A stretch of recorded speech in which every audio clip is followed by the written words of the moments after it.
Hi everyone, my name is Megan Manning, and when figuring out this project and what campaign to choose, I wanted to really choose something that I could relate with and work with a campaign that I connected to in many different ways. And then this led just to me to choosing Dove and their main campaign of Real Beauty Sketches. So I'm first going to go into a little bit about the history of Dove, and then I'll get more into the details of the Real Beauty Sketches campaign.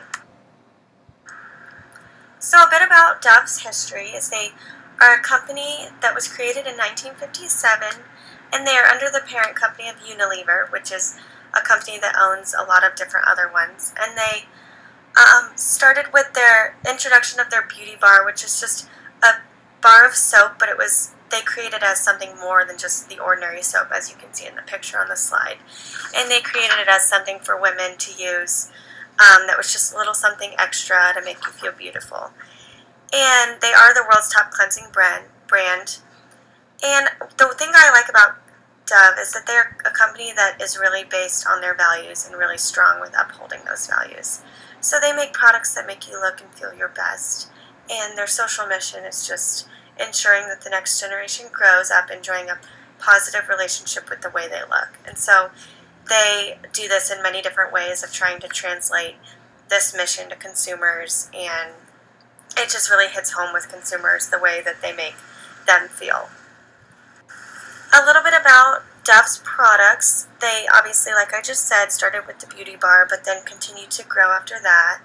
They now make products such as body washes, shampoos, conditioners, deodorants, hair products, lotions, and then in 2010 they went into a men's care line, as seen on the right side of the picture. And this isn't as popular, but I think it's still growing, even though it's been 7 years. And then they just recently created a few baby items. So they are growing and expanding their line, but they are pretty simple with their products in the sense that it's all around the same brand and mostly for women. Okay, and so now I'm going to get into the Real Beauty campaign, and this isn't the main part of my presentation, but it is kind of the overhead mega campaign that the campaign I'm focusing on follows under. And so it was launched in 2004 after a major global study, The Real Truth About Beauty. And this was just a study done with women trying to figure out their perceptions of themselves and the way they think. And overall it revealed that 2 to 4% of women describe themselves as beautiful. And so they really felt that this was a small number and that they needed to do something about this when promoting their products. And so this real big campaign included different advertisements, videos, workshops with young women, and so it just encompassed all these different factors and just showed their values in relating to their products.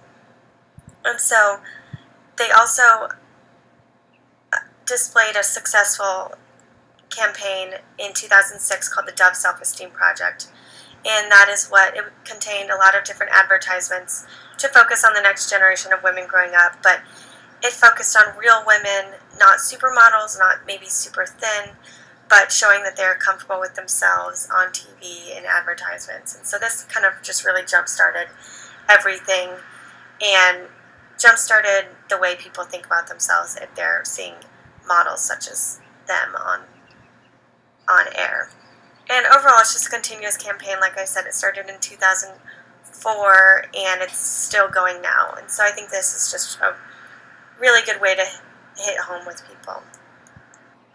So I now wanted to move on to the focus of my presentation, but before I go in depth about Real Beauty Sketches, I wanted to first ask you all to just think for a couple seconds and think to yourself an answer to this question. If someone asked you to describe yourself, what would you say? So just think about that for a few seconds.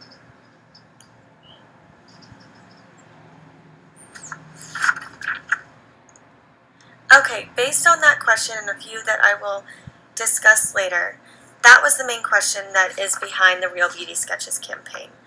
So it really went to these different women, and they just plain asked them that question. So this was a campaign that was in 2013, and it was a 3-minute YouTube video featuring an FBI sketch artist, which is shown on the left in the picture, and various women one by one, and then various strangers one by one. And these women were hidden behind a curtain, and they were asked from the sketch artist that question. So, describe yourself, describe the different facial characteristics, and all of that. And they found out that they were kind of being a little harsh on themselves when describing. And so, to put this into perspective, the artist would sketch the way the main woman was describing themselves, and then they had strangers come in following them that had met them before briefly, and they asked the strangers to describe those women also. And so they kind of wanted to see the differences of how you perceive someone else's looks and how you describe someone. And then at the very end, they have the original women come in to see both sketches side by side. So the ones that they described themselves and the ones that the stranger described themselves. And it finally has, it shows evidence that one is seen as more beautiful, and that is the one that's described by the stranger. And so the other ones described by the women are kind of rougher, and it just shows that these women are really harsh on describing their looks, which is the main goal that they wanted to get out of this campaign. So this is just a quick picture showing one of the sketches, and so the one on the left is the one that she described herself, and the one on the right was a random stranger. And so it just shows that, these women are being too mean to themselves when describing their looks, and that ultimately you are more beautiful than you think. And so this is what they really wanted to hit home with consumers. These are also two different comments that some of the women described about themselves. The first one on top, the artist asked them to describe her chin, and she said it kind of protrudes a little bit, especially when I smile. So obviously this is very negative. And then another says, my mom told me I had a big jaw. And so these are just comments that, it's easier to see and relate to when you see them on paper like this, and just shows you that women shouldn't be as harsh as they are.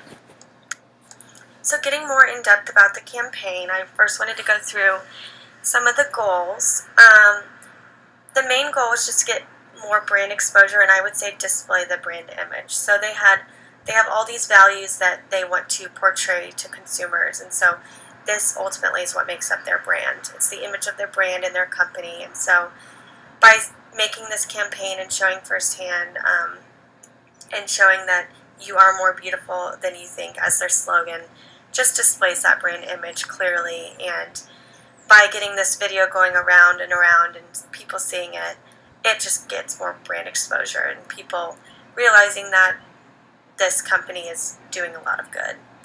And I think another big goal was just to create that emotional connection to consumers.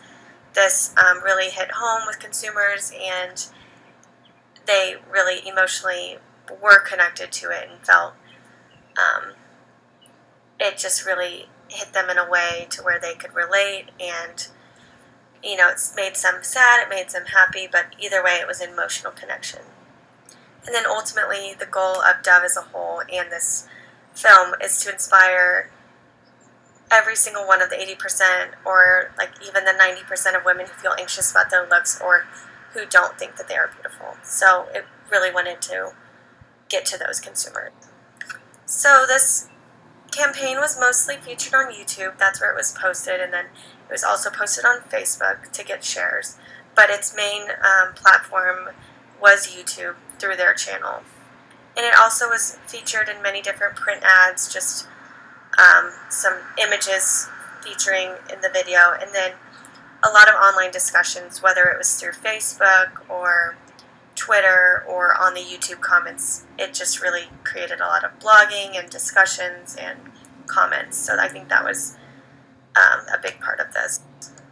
And so now looking to the YouTube results, it ultimately was named, at the time, it was the most viral ad of all time. And so this is a huge, huge name to the video and campaign. And with viewers on YouTube that were 50 million plus within 12 days of release, and then 114 million plus views in less than a month. So it just shows that immediately it was catching on and getting views, and then it continued throughout a month and getting more and more exposure. And then finally, the total views to date were about 180 million. And this is a huge number. I mean, that's reaching so many different consumers that maybe don't even use Dove products or even know about Dove. And then as a whole, they had 15,000 more channel subscribers. And so this is important because not only are they seeing this ad, but the future advertisements, the future postings about self-esteem and or new products, it's going to reach 15,000 more people just from this campaign. And then lastly, there was a huge amount of global exposure, which is important for any national or international company. And they uploaded this video in 25 different languages to 33 of Dove's YouTube channels. And it was viewed in more than 110 countries. So I think it's important that it's not just a United States value. They value the real beauty of any woman anywhere in the world. And so this just creates more exposure and more importance to the brand. So a few other campaign results that I wanted to touch on are Facebook had 3.8 million shares in the first month. And so this made it the third most shared video of all time on Facebook. And so this was important because it gets people talking a lot more, and people look to Facebook for entertainment, and whatever reason you're on Facebook, you probably saw this video. And they had a lot of help from PR, started out by being talked about on big news outlets, so that even gained more exposure, even just hearing the brand name, even if you didn't see the video, but they talked about it on the Today Show, CNN, and then the campaign took home national and international awards. So it just shows that not only did this video connect people to consumers and emotionally connect them, but it was also a really well done video and got a lot of international recognition with awards. And just the social media conversation was huge, with all the people talking with each other about it. It just resulted in a lot of good brand exposure that all of these people will connect with each other, not with the company, but also with the company, but also with each other. And so these were also just smaller results. And then looking to this slide, I just wanted to put this graph up here just to show the share statistics. So on the very left was when it aired, or it was put onto YouTube April 14th, and it shows it was immediately successful, and then it obviously went down within a month, but even continuing through a month, it had extreme exposure and shares. So this is obviously very important to look at, and shows that it was successful from day one. So we've been talking about all these shares and how this video went viral, but I just want to take a step back and really describe to everyone what viral marketing is. So viral marketing is a marketing strategy that focuses on spreading information and opinions about a product or service from person to person. And so why was this successful as a viral marketing video is because not only did it make you think, but it just tells a story. And these are the videos that tend to be more viral because it's not just a funny video, it's not just advertising different products. It's telling you a story that grabs your attention, and it's real evidence of what they're trying to prevent, which is low self-esteem and describing yourself harshly. And so with that emotional appeal, it just made it easy for people to get their opinion and really display it to others so that they can also be emotionally connected to. And I just think it was important that it didn't advertise products because it wouldn't have been able to tell a story that easily. And so other campaign positives that I didn't touch on the last slide and what really made this campaign work is that it was viral and it was a continuous exposure. It continued past that month, but that entire month that it was after it was released, it really got a lot of exposure and a lot of people saw it really fast. And so I think seeing it multiple times and seeing other people get exposed to it as well just really affects the first person also. And then it created that feeling to a brand instead of focusing on products, and it really hit hard on Dove's values. And then I think also it was important that it used real people instead of models, and that also allowed people to connect. And potential campaign improvements, I think it would be really important if they had added a hashtag to this particular campaign. They don't have as much of a Twitter following. They only have 192,000 followers, and so this could have really expanded that. But examples are hashtag DovRealBeauty Sketches, hashtag DevSketches. This would have created more exposure on Facebook. Instead of people sharing it, they could have posted a status.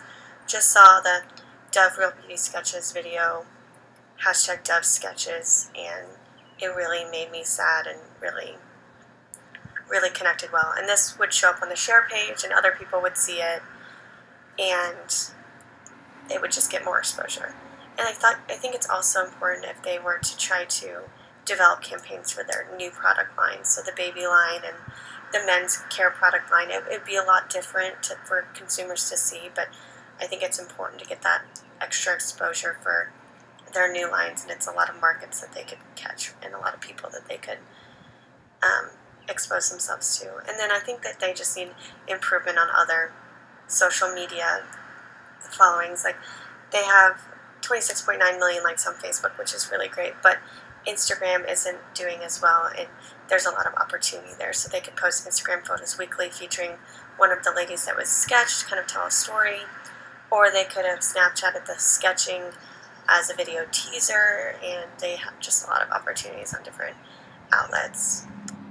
And then overall, I just think it was a major success, and I think it was one of the more successful campaigns out of their mega campaign, because, I mean, the name says it all. I mean, viral, it was the most viral video of all time. And it also did increase majorly their YouTube page followers, and so this is important for their future as well. And it just really created that heavy emotional appeal and created a lot of positive feedback and communication. So overall, it was very successful, and I think that they did a great job. So that is all. Thank you for listening on me really digging out the details of the DovRealBeauty Sketches campaign. So